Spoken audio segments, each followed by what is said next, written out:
So if ever you get the news that Imran Hosein blew up the moon,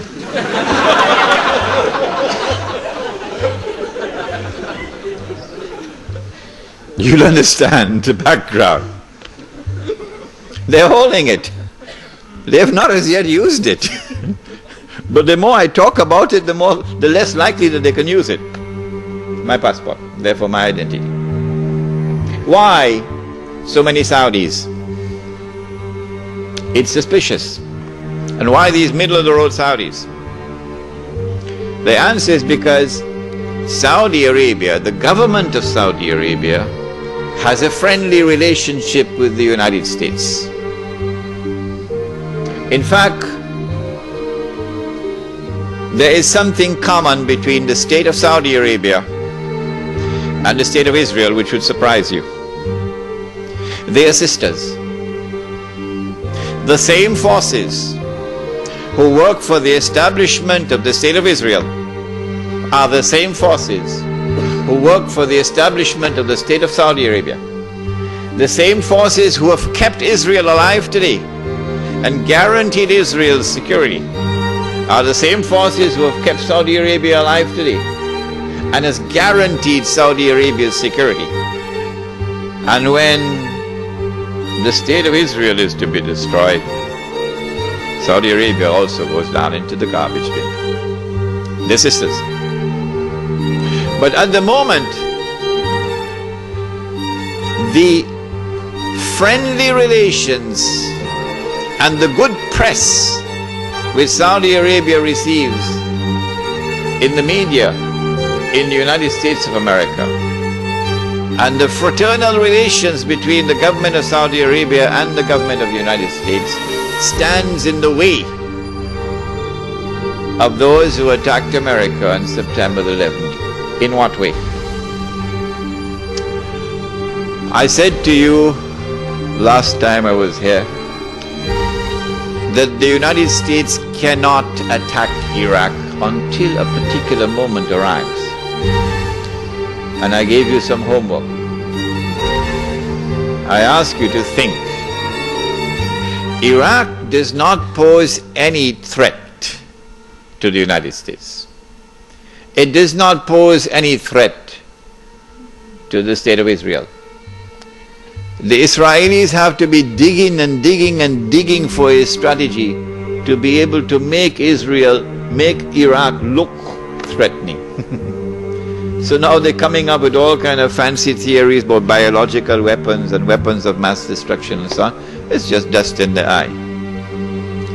Well, and if Israel does not pose any threat, why all of this hullabaloo, all of this shouting from the mountain tops about attacking Iraq?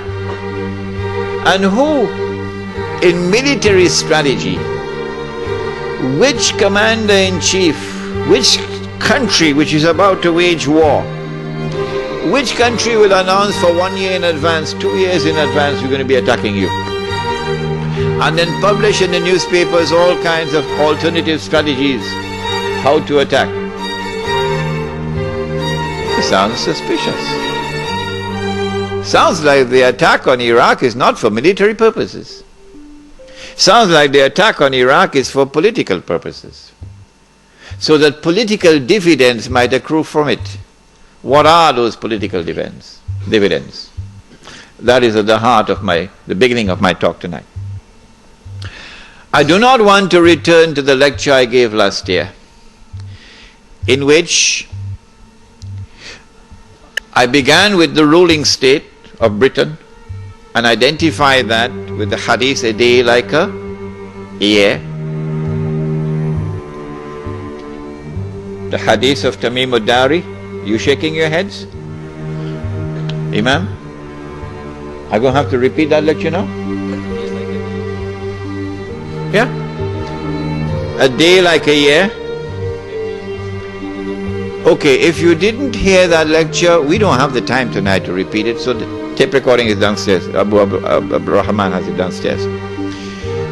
The hadith is a day like a year, a day like a month, a day like a week when Dajjal is released, okay?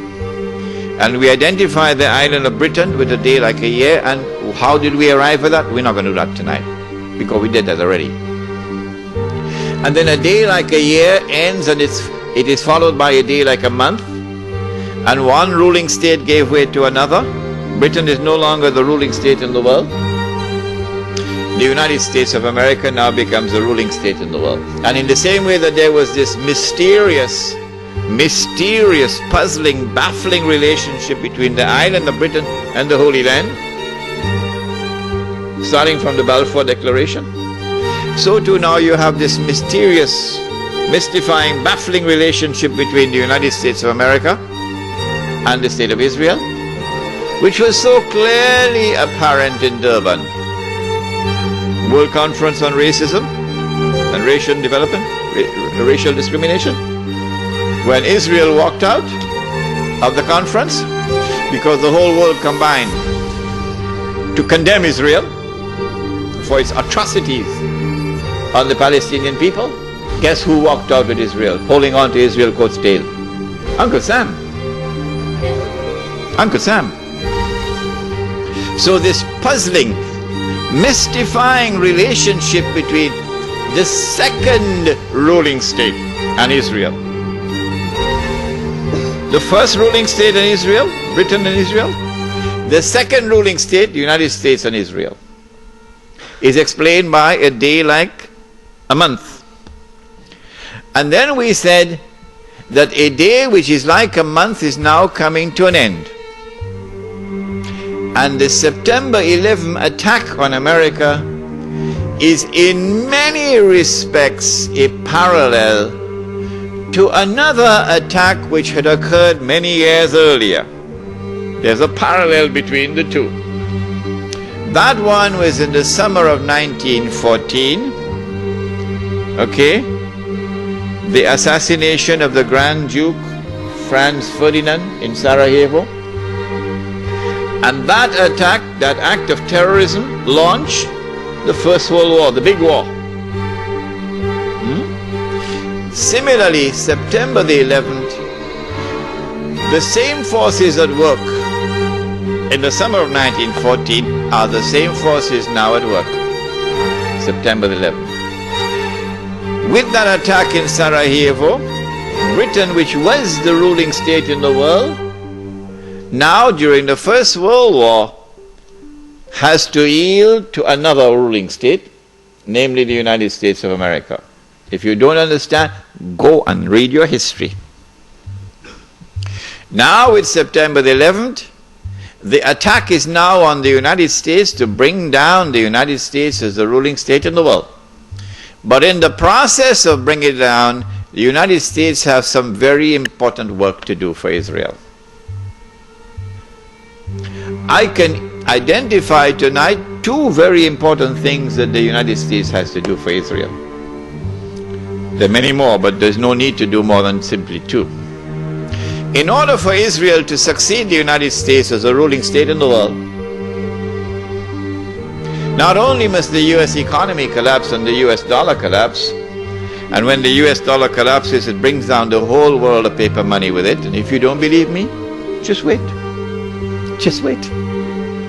This is going to be the topic, Black Town, Wednesday night. Do please come on Wednesday night, because that is the most important lecture of all. Islam and the international monetary system. Please come on Wednesday night for that lecture.